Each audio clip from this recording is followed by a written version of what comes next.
안녕하십니까. 권동주 소사입니다. 며칠 전 러시아의 문학가 미하일 일린의 저서 인간의 역사를 보면서 왜 인간이 자연의 주인이고 자연의 종을 조정하는 존재임을 깨우치면서 우주 자연의 주인이 인간임을 다시 각성했는데요. 문명이 성숙함에 따라 인간은 자연에 순응하면서 또한 자연을 이용하는 방법을 터득하여 역사의 수레바퀴를 돌리며 현대 문명을 낳는 긍정적인 면도 있었습니다. 하지만 한편으로 인류는 무분별한 자원의 남용으로 환경 파괴와 자연 손상을 극치에 이르게 하고 있습니다. 결국 이대로 간다면 손서볼 수 없는 인류의 생존과 지구 차원의 위기를 맞이하게 될 것입니다. 그래서 석학들은 인간 삶의 차원 전이가 필요하다고 한결같이 이야기하고 있는데요. 이제 인류는 만물 생명의 공동체이자 존재의 근거인 자연으로 돌아가 자연과 함께 공존하고 소통하는 진정한 자연의 주인공으로 거듭 태어나야 합니다.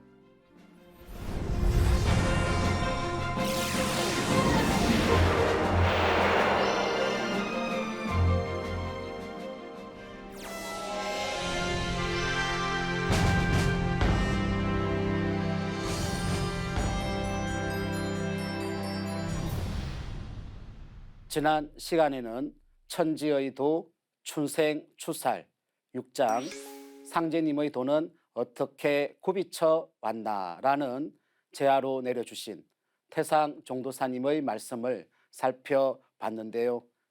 상제님은 인류 역사의 시간의 이종표를 짜놓으신 천지공사가 세상 운명을 결정짓는 세운공사와 상제님의 도의 운명을 결정짓는 도운공사 두 개의 바퀴로 둥글어가면서 후천 새 세상이 열리도록 하셨는데요. 여기서 중요한 것은 도운공사에 인류의 운명이 모두 걸려있다는 것입니다. 왜 그럴까요? 그것은 상제님을 신앙하는데 가장 중차대한 문제는 상제님의 종통이 어떻게 전수되고 상제님의 도의 정신을 누가 그대로 인사로 실현시켜 나가는지를 제대로 보는 것이 중요하기 때문입니다. 이것이 바로 천지공사의 핵심을 깨우치는 결론입니다. 오늘은 천지의 도 춘생추살 7장 태öl주로 천하 사람을 살린다라는 제하로 내려주신 태상 종도사님의 말씀을 살펴보겠습니다. 대자연의 이치에 의해서 상생의 다리를 놓아주시기 위해 동방의 이 땅에 강세하신 상제님께서는 지금의 이 세상에 대한 진단을 시간의 정신으로 다음과 같이 말씀해 주셨습니다. 선천의 모든 악업과 신명들의 원한과 보복이 천하의 병을 빚어내어 괴질이 되느니라. 봄과 여름에는 큰 병이 없다가 가을에 접어드는 환절기가 되면 봄, 여름의 죄업에 대한 인과응보가 큰 병세를 불러일으키느니라. 천지대운이 이제서야 큰 가을의 때를 맞이하였느니라. 천지의 만물농사가 가을 운수를 맞이하여 선천의 모든 악업이 추운 아래에서 큰 병을 일으키고 천하의 큰 난리를 빚어내는 것이니 큰 난리가 있은 뒤에 큰 병이 일어나서 전 세계를 휩쓸게 되면 피할 방도가 없고 어떤 약으로도 고칠 수가 없느니라. 추풍 낙엽. 가을 바람이 불면 낙엽이 지면서 열매를 맺는 법입니다. 만물이 결실하는 이치가 바로 여기에 있습니다. 그동안 선천, 봄, 여름 세상에서는 사람이 아무리 착하게 살고 마음을 잘 쓰려고 해도 세상의 억압과 상극 속에 몸과 마음이 무너질 수밖에 없는데요. 이는 모두 조화가 이루어지지 못한 선천의 자연 환경과 변화가 의식을 분열시키는 죽음의 길로만 몰고 가기 때문입니다. 즉, 모든 문제의 근원은 바로 인간이 태어나고 살아가는 생존 환경, 즉 대자연의 질서에 다 들어있는 것입니다. 따라서 지금 지구촌 인류가 앓고 있는 전염병의 원인과 다가오는 질병 대란의 실체도, 그리고 대병난에서 살아남는 생존의 길도 우주 자연의 법칙에서 그 해답을 찾을 수 있습니다.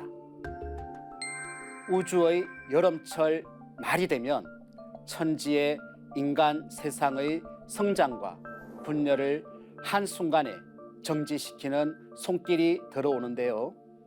그 이치가 바로 천지의 도, 춘생추살입니다. 춘생, 봄은 낳고 추살, 가을은 죽인다는 뜻입니다. 천지에서 그동안 길러온 인간 생명을 거두어 드립니다. 가을철 서리빨 기운이 몰아쳐 지구촌 전 인류의 명줄이 가을 우주의 문턱에서 일제히 끊어지면서 동시에 인간 시종자가 추려지는 것이죠. 상제님께서는 장차 전쟁은 병으로서 판을 막으리라. 앞으로 사업날만 하면 병난이 날 것이니 병난이 곧 병난이니라. 병난과 병난이 함께 오느니라고 하셨습니다. 지구촌이 남북 상실험 대전쟁의 소용돌이 속으로 빨려 들어가는 극적 상황에서 병이 들어와 전쟁을 종결짓는다는 말씀인데요. 질병은 문명에 의해 만들어지고 질병은 문명을 만들어 왔습니다. 역사를 돌이켜보면 큰 전쟁이 발발할 때에는 반드시 큰 전염병이 뒤따랐으며 인간 문명의 전환점에서는 질병이 그 결정적인 역할을 수행하였습니다. 이때는 오직 이 우주의 질서를 맡아 다스리시는 그 한 분, 그분이 오셔야 가을 개벽의 실제 상황을 극복하고 가을로 넘어갈 수 있는데요. 바로 그 한 분이 정산 상제님입니다. 그래서 인간으로 오신 하나님이신 상제님께서는 예수를 믿는 사람은 예수의 재림을 기다리고, 불교도는 미륵의 출세를 기다리고, 동학신도는 최수훈의 갱생을 기다리나니 누구든지 한 사람만 오면 각기 저의 서성이라 하여 따르리라. 예수가 재림한다 하나 곧 나를 두고 한 말이니라. 공자 석가 예수는 내가 서기 위해 내려 보냈느니라 라고 하시면서 그 한 분이 바로 당신님임을 밝혀주신 것입니다. 상제님께서는 내 세상이 되기 전에 손님이 먼저 오느니라. 앞으로 시두가 없다가 때가 되면 대발할 참이니 만일 시두가 대발하거든 병겁이 날 줄 알아라고 하시면서 가을 개벽의 대전쟁 병난과 추살 기운인 대병겁 병난 도수로 직접 몰고 들어가는 또 다른 병난의 손길이 있다고 밝혀주셨습니다. 병급 심판이 임박했음을 알리는 경계 경보. 그것이 바로 시두, 일명 천년두입니다. 이 말씀대로 20세기에만 전 세계에서 5억 명의 인명을 앗아간 무서운 질병인 시두는 상제님 말씀처럼 1977년을 끝으로 지상에서 자취를 감췄는데요. 그 시두, 즉 천년두가 남북 상실험의 최후 일전이 임박한 상황에서 천자국 조선으로 들어온다고 하신 것입니다. 그럼 왜 시두가 병겁을 알리는 전령사가 된 것일까요? 이는 역사에서 그 답을 찾을 수 있습니다. 지난 인류 역사에 출몰했던 숱한 질병 가운데 가장 강력한 전염병이 시두였습니다. 시두에 감염된 환자의 폐에서 뽑아낸 한 방울의 체액에는 1000명을 감염시키고도 남을 바이러스가 들어있습니다. 16세기 초에는 스페인 군대가 옮긴 시두 때문에 남아메리카 아즈텍과 잉카 제국이 멸망했는데요. 시두는 흔히 치료법이 없고 오로지 예방법만 있다고 합니다. 그 예방도 서양은 소의 우두균을, 동양은 인간의 시두균을 이용했는데요. 그런데 동의보감에 시두의 치료법에 관한 놀라운 내용이 들어있다는 사실을 알고 계시나요? 동의보감 프로젝트의 총책임자였던 허준 선생은 서자 출신이었습니다. 이러한 신분적 제약을 갖고 있던 그가 훗날 양평군으로까지 불릴 수 있게 되었던 것은 1590년 광해군의 시두를 치료하면서부터였는데요. 동의보감 소아과 편에서 그는 시두 치료법으로 매화를 복용하면 두창이 나오는 것을 면할 수 있는데 음력 12월에 매화를 채취하는데 많고 적음을 구애받지 말고 응달에 말려서 가루를 내어 꿀로 감실만한 크기의 환을 만들어 매번 1완씩 좋은 술로 녹여 먹으면서 태열구고 천존을 100번 외우면 묘하기가 말로 다할 수 없다고 하였습니다. 여기서 아주 특이한 점은 물리적인 환의 복용과 함께 태열구고 천존이라는 주문수행입니다. 이는 황국을 계승한 환웅 천왕께서 주원유공하시며 복약성선하셨다는 구절을 떠올리게 하는데요. 태열구고 천존을 그대로 직역하면 고통으로부터 구원을 내려주시는 하늘의 존귀하신 태열신이시여 라는 뜻입니다. 결국 시두 치료법의 비밀은 태열에 있으며 정산 상계님께서 인류 구원의 법방으로 내려주신 태열주와 그 맥이 상통하는데요. 태모님께서는 병겁이 돌기 전에 단독과 시두가 먼저 들어오느니라. 시두의 때를 당하면 태열주를 읽어야 살 수 있느니라고 하셨죠.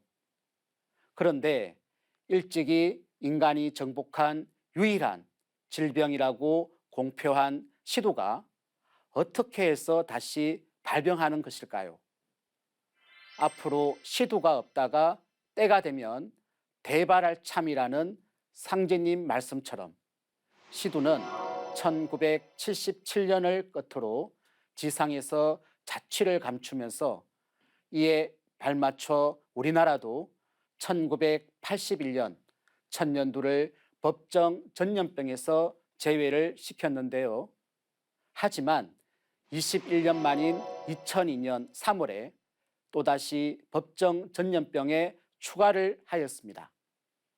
그런데 문제는 시두가 생물학 테러의 형태로 일어날 가능성이 있다는 것입니다. 시두를 생물학 무기로 사용한다면 10g 가지고도 2, 3일 이내에 서울 인구 절반 이상을 감염시킬 수 있습니다. 유엔 보고서에 따르면 북한도 시두 바이러스를 보유하고 있다고 밝힌 바 있는데요. 시두가 앞으로 자연 현상으로 일어나든 생물학 무기를 사용하여 일어나든 가장 심각한 이유는 지구촌에서 시두가 마지막으로 발생한 지 수십 년이 지나 사람들이 소멸된 것으로 여기고 예방접종도 하지 않는다는 점 때문입니다. 정산 상계님께서 100년 역사의 전체 대세를 일러주신 후 그 최종 마무리 상황에 대해 난리가 나간다, 난리가 나간다, 난리가 나가고 병이 들어오리라고 하셨는데요. 난리가 나가고 병이 들어온다. 즉 남북 상실험 전쟁이 임박한 상황에서 시두가 대발하면 전쟁의 병난인 남북 상실험을 최종 마무리하며 병난 도수 전체를 완결짓는 가을 천지의 서리빨 기운, 자연 서신이 가을 하늘로부터 들이닥쳐 화급한 전쟁의 불길을 단번에 역전시키게 됩니다. 상상을 초월하는 괴질이 처음 발병하는 곳이 어디이고 어떻게 병겁이 확산이 되며 얼마나 오랫동안 궤병이 전 세계 곳곳을 휩쓸게 되는지, 그리고 궤병은 왜 올 수밖에 없는지는 정산도 도전을 읽어보시면 해답을 찾을 수 있습니다. 인류가 이제껏 듣지도 보지도 못한 너무도 충격적이고 끔찍한 개벽 상황에서 내 사랑하는 가족, 내 이웃이 이 크나큰 시련에 대비할 수 있도록 도전 말씀을 통해 철저히 준비를 해야 합니다. 그럼 이렇게 머지않아 천지의 추살 기운으로 엄습하는 궤병이 터질 때 인류는 무엇으로 살아남고 생명을 건질 수 있을까요? 상제님께서는 의통을 지니고 있으면 어떠한 병도 침범하지 못하리니 녹편이라, 만법 가운데 의통법이 제1호구나 하시면서 인류 구원의 법방으로 의통을 내려주셨습니다. 의통이란 무엇일까요? 의통의 의자는 아픈 것을 고쳐서 살린다는 뜻이고 통은 그늘이다, 통일한다는 뜻입니다. 의통은 병든 세계를 살려 통일한다는 의미로서 후천의 새 문명 세계를 열기 위해 병든 하늘과 땅, 인간과 신명을 모두 고쳐 통일하는 구원의 법방입니다. 상제님께서는 지기가 돌 때에는 세상 사람이 콩나물처럼 서러지리니 가만히 앉아 있다가도 눈만 스르르 감고 넘어가느니라. 그때가 되면 시렁 위에 있는 양 내려 먹을 틈도 없느니라고 말씀하셨는데요.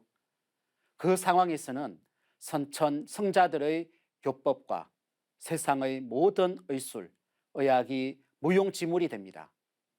바로 이때 창생들을 살려서 온 천하를 통일하는 아버지 상제님의 조합법이 의통법입니다.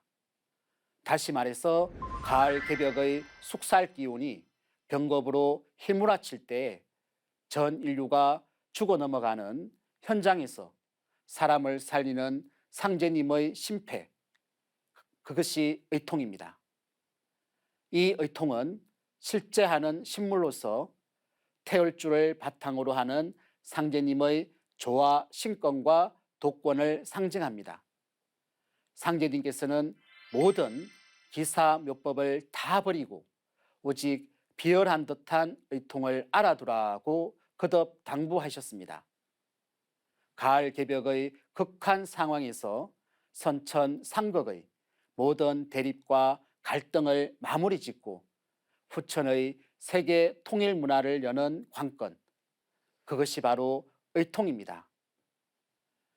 상제님께서 천지공사 보신 지 100여 년의 세월이 흐른 지금은 인간 열매를 맺는 때입니다.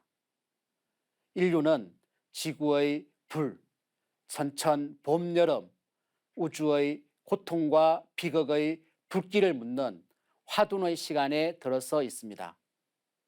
이제는 그 누구도 피할 수 없는 가을 개벽의 전주곡 시두대발과 남북 상실험의 전쟁과 가을 서리발의 이치로 오는 병란의 과정을 극복해야 합니다. 상제님께서는 9번 길과 갈림길이 많아 죽는 길로 쉽게 빠져드는데 탄탄한 대도에 살 길이 없는 게 아니요, 바로 찾기가 어려울 뿐이다 라고 하셨습니다. 그렇다면 어떻게 해야 가을 개벽기에 인간으로 오신 상제님의 대도를 만날 수 있을까요? 과연 누가 후천 새 생명을 얻는 주인공이 되는 것일까요? 상제님은 조상의 엄덕으로 나를 만나게 된다라고 하셨는데요. 이번 개벽기에는 각 성씨의 시조 할아버지들로부터 대대로 조상들이 쌓은 선업과 악업에 따라 그 자손의 생사가 판가름 납니다. 그러나 조상의 엄덕이 있어 하늘에서 아무리 돌을 열어주어도 자손이 못나서 받아들이지 못하면 다 헛일이 되는 것이죠. 또한 조상이 아무리 저각을 해도 내 일심만 강력하면 모든 방해 기운을 잘 이겨내고 신법이 성숙하여 마침내 훌륭한 부도자가 될 수 있습니다. 혈심과 지극정성을 가지면 누구든지 진리를 만날 수 있습니다.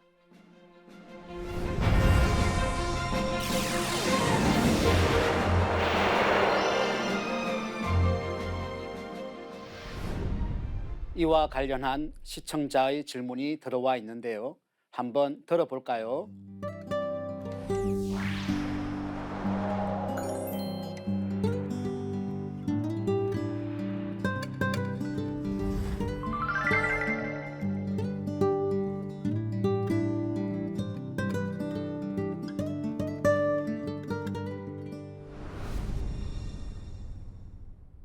조상은 자손의 뿌리요, 자손은 조상 설령의 숨구멍입니다. 조그만한 순 하나로 인해 고목이 살아나듯이 자손이 하나라도 살아남아야 조상님이 이번에 살 수 있습니다. 자손은 조상의 유전인자를 이어받던 조상의 열매이기 때문에 자손이 없어지면 조상도 사라지고 마는 것이죠. 그래서 조상들은 천상에서 자손줄이 끊어지지 않도록 늘 간절히 기도하며 구원의 손길로 자손의 삶에 직접적인 영향을 미칩니다. 상제님은 설령신이 자손줄을 타내리기 위해 60년을 기도한다고 하셨습니다. 또한 상제님은 가을 개벽기에 누가 살 기운을 받지 못하여 천지의 낙엽으로 영원히 소멸당하는지에 대해서도 밝혀주셨습니다. 자손이 설령을 박대하면 그 선령도 자손을 박대하느니라. 이제 인종시를 추리는 후천 가을 운수를 맞아 설령신을 박대하는 자들은 모두 살아남기 어려우리라. 상제님 말씀을 보면 생명의 뿌리인 부모와 조상을 부정하고 혈통을 바꾼 사람은 모두 구원을 받을 수 없습니다. 가을의 이치는 만물이 뿌리를 찾아 돌아가면서 낙엽이 지고 열매를 맺는 것입니다. 그 뿌리가 바로 하나님이고 나의 가을 생명입니다.